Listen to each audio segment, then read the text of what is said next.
The third thing that we're going to take a look at is the ties between Christianity and secularism. Now, you wouldn't think that, someone who's religious saying that they are secular, it wouldn't really make a lot of sense. But this happened in the Dark Ages when the church controlled everything. And the opposers to the church identity, the church science, anything that they pretty much ruled everything in the society, the opposers were killed, threatened or killed, of all kinds, subhanAllah. And there was a man named Martin Luther who visited the Pope because he really wanted to know the origins of Christianity. He wanted to go back, to the books and the canon and everything. But he found that the church head was like the head of an empire. He was an emperor rather than a religious leader.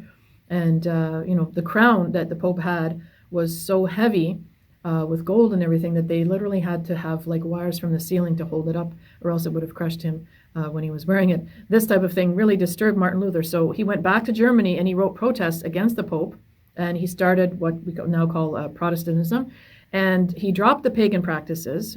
He dropped communion and all that, and he stopped the use of Latin so people could actually understand the Mass.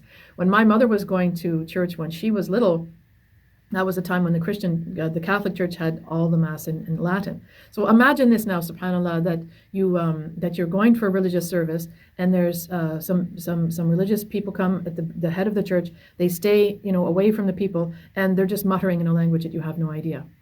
This is an ayah for the Muslims now who are running Jummah khutbahs in countries where not everybody is Arabic speaking. This is a lesson for us from that. But in the secularism now, coming away from that, it began during the Renaissance, when Europe was pulled out of the Dark Ages by their interactions with Muslims.